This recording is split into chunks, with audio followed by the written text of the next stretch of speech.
Hola a todos y bienvenidos a un nuevo episodio de Radiología del canal. Hoy vamos a estar haciendo un comentario un poco más extendido en nuestro vídeo de radiología abdominal de este mes, que ha tratado sobre la hiperplasia nodular focal, sus características de imagen, así como las lesiones HNF-like. La hiperplasia nodular focal, recordamos, es la segunda lesión hepática benigna más frecuente después del hemangioma.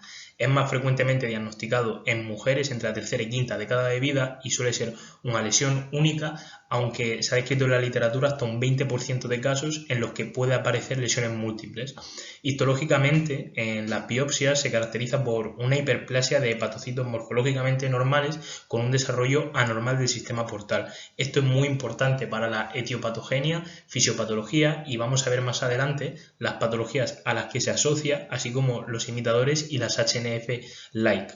La importancia de un diagnóstico adecuado radica en que son lesiones benignas que no requieren tratamiento a menos que crezcan demasiado y entonces compriman estructuras vecinas en las que los radiólogos vasculares pueden embolizarlas, así que no necesitan más pruebas. Sin embargo, si aplicamos los criterios Lee-RADS para la detección de hepatocarcinoma, pues vamos a caer en un error de perder bastante especificidad. Como histológicamente son hepatocitos normales o hiperplásicos, en la ecografía va a ser muy difícil distinguirlo del fondo ecográfico normal y solo se ve en 1 de cada 3 pacientes, y una forma de aumentar la sensibilidad es utilizando el Doppler, porque lo que vamos a ver es una arteria central que irriga la hiperplasia nodular focal y que además emite ramificaciones en radios, y es lo que le da su aspecto característico de spoke wheel o rueda de carro o rueda dentada.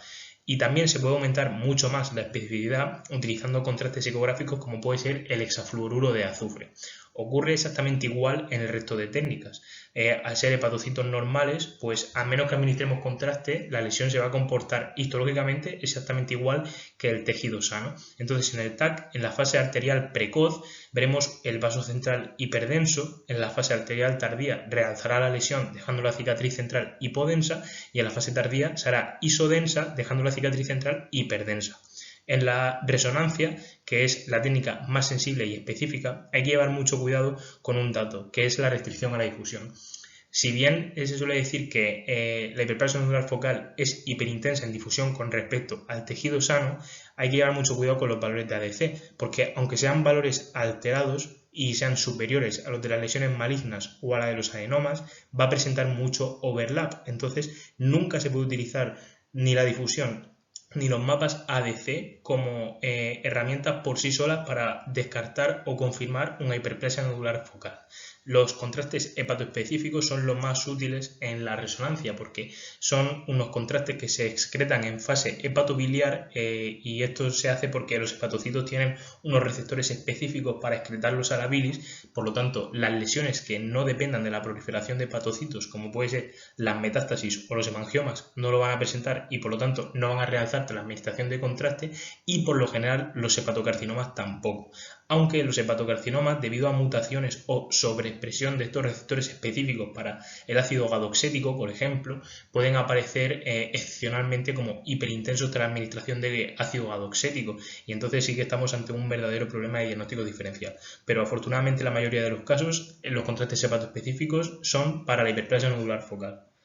Ahora vamos a pasar a hablar de un conjunto de lesiones que no nos ha dado tiempo a tratar en el vídeo de Twitter, en el corto, que son las lesiones HNF-like. En las lesiones HNF-like es muy importante tener presente la fisiopatología que he comentado de sistemas portales anómalos, especialmente las dos de las que voy a hablar. Antes de empezar a hablar de ellas, hay que decir que vamos a encontrar lesiones HNF-like típicas y atípicas. En las típicas pues se va a comportar exactamente igual que una HNF, y en las atípicas pues pueden aparecer ciertos criterios que a nosotros nos parecieran sugestivos de malignidad. En cualquiera de los dos casos, típicas y atípicas, algo que va a predominar es que son múltiples lesiones, y eso, como hemos mencionado antes, pues solo aparecía en un 20% de la hiperplasia nodular focal, vamos a llamarla primaria o idiopática.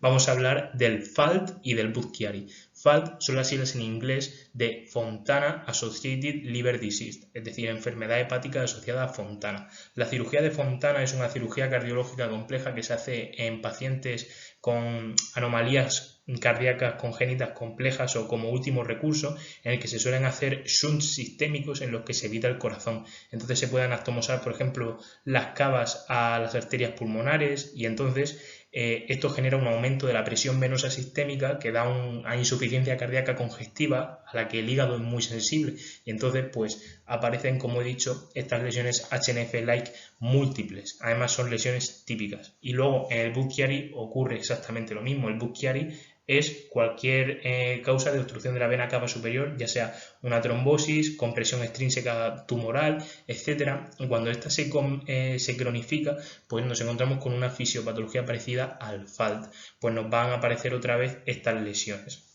Y también hay que tener en cuenta que nos pueden aparecer HNF-like múltiples inducidas por quimioterapia, así como otras enfermedades congénitas y lesiones primarias, como el hepatocarcinoma, pueden ser imitadores de la HNF. Entonces es muy importante que en la HNF nos fijemos en varios datos que tienen correlación clínica. El primero es que el HNF casi siempre va a ser hiperintenso en T1, que va a realzarte la administración de contraste, la restricción a la difusión y no puede aumentar rápidamente de tamaño ni de número, al menos en un intervalo muy corto de tiempo, y no altera los valores de alfa-fetoproteína. Eso ha sido todo y espero que les haya gustado.